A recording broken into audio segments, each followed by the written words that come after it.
Good morning guys! Ayan, may napulot po kaming sapatos ni Jazz. Ayan, pagkatapos namin kumain, naglibot-libot kami. Yan ang ginagawa namin. Kita namin ng sapatos. Ayan, sa lagayan kasi napunta kami ng basurahan, wala kami makita. Dito sa Israel kasi ang ganda ng mga tinatapon nila kahit ayan, maganda pa siya pero tinapon na nila. Size 46. May napulot kaming Nike, guys.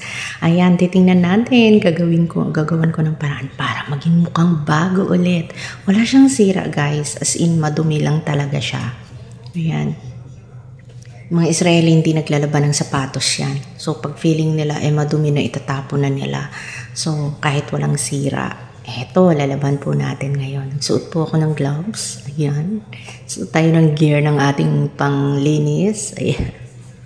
Maglalaba po ako ng Nike na sapatos. Ayan. Ayan. Basain po muna natin. At saka, syempre, lalagyan natin yan ng detergent powder. Ayan. Ganito lang ako maglaban ng sapatos, guys. Tubig, as in tubig. Matibay naman siya kaya hindi siya basta-basta masira. Kaya ayan. At saka ang ganda niya labahan kasi siya, malambot. Ayan. Nakalimutan ko tanggalin ng shoelace. Tanggalin muna natin. Then, brush na natin. Umpisahan na natin ang papaganda ng ating Nike shoes. Ayan. Pang lalaki po ito, guys, kasi sobrang laki, 46. So, pwedeng-pwede pa talaga to.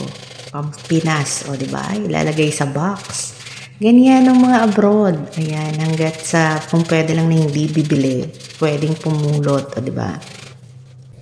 Ayan, maganda siya, guys. As in, ang lambot-lambot pa niya. Running shoes ito. Ayan.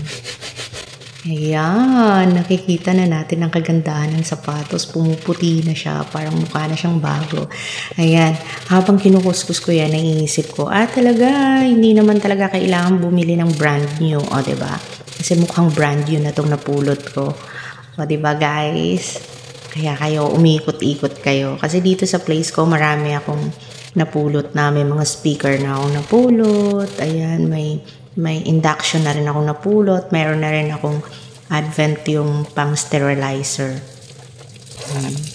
Ayan. Pang sterilize, I mean. Ayan, marami na akong napulot. And taran! Eto na. Ang ating Nike. Mukha nang siyang brand new.